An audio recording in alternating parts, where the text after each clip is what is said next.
Edgar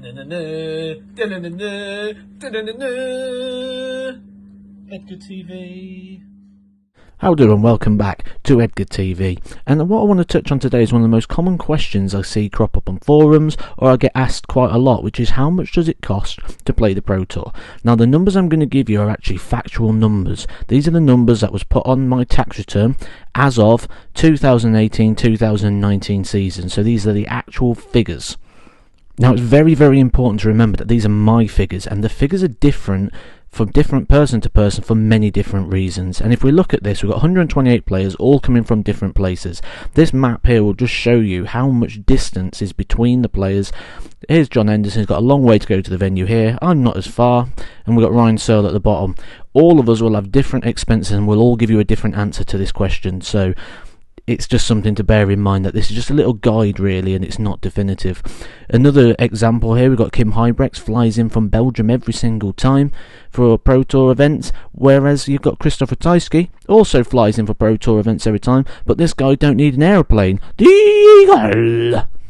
So the first thing to note is as of 2018 there were no more entry fees for PDC Pro Tour events. We used to have to pay £105 to enter them, now you don't. Once you've got your tour card, you've got access to every single tournament free of charge. So the cost of playing the tour now is purely down to the expenses and your personal situations. So our first expense comes in the form of the PDPA, which is a Professional Dart Players Association, which all PDC players need to be signed up to.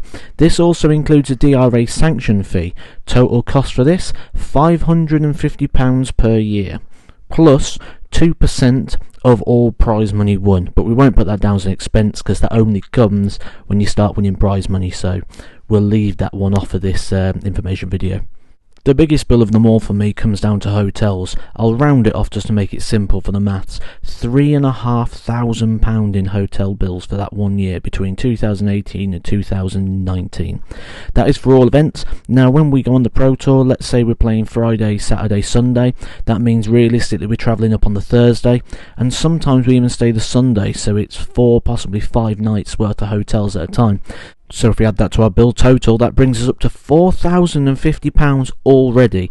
Now I'm aware there are ways to bring this down, you know, people may stay in cheaper hotels, a lot of people room share. I'm just giving you the guide figures. How you work it after that's up to you, but this is the facts and figures. Another one of the big main expenses is the travel, and that rounds down on this one to £1,850. Reason being, we use a calculation that doesn't just include our petrol, but it includes obviously the wear and tear and the repair and the maintenance of the vehicle as well. £1,850 added to our total, and you can see already our running total up to £5,900 already. Soon adds up, don't it?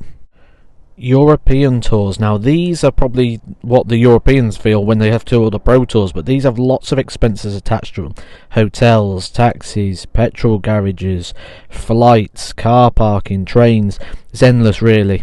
This year that I'm talking about here, I didn't get into too many of these, so I've rounded the expenses for this to £1,000. We'll add that to our running total, and that brings us to £6,900 in total. Now the thing with us dart players is we're all self-employed, so there are obviously other costs and other expenses and things that we have to incur throughout the year.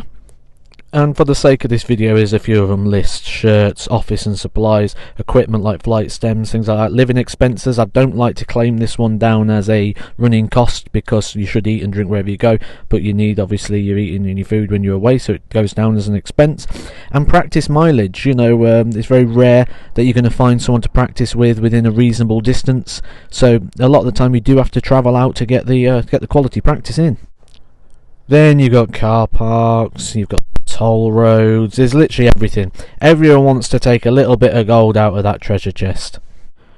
Players do get an opportunity though to offset some of these costs. You'll see here a plain shirt, you'll see 6 logo locations. Positions 1 and 5 are taken by the PDC and by the title sponsors, which means 2, 3, 4 and 6 are for us, and then we obviously get the opportunity to charge advertisers, sponsors to go on the shirts, and that helps us offset some of these costs. You'll see here an example of my plain shirt, positions 2, 3 and 4 in use. Also a lot of players use these, so they'll have like not Glen Durant darts, but they'll have deals in which they sell a brand of their own dart or flights in which they can also take royalties from off the jockey. But if we're talking as simple as just getting you to the venue through the door and pointing you at the dartboard, the very, very minimum you're going to need if you're doing this on your own with no help for transport or room sharing is roughly around £7,500. If you enjoyed this video, hit the subscribe button and stay tuned for all the latest Edgar TV.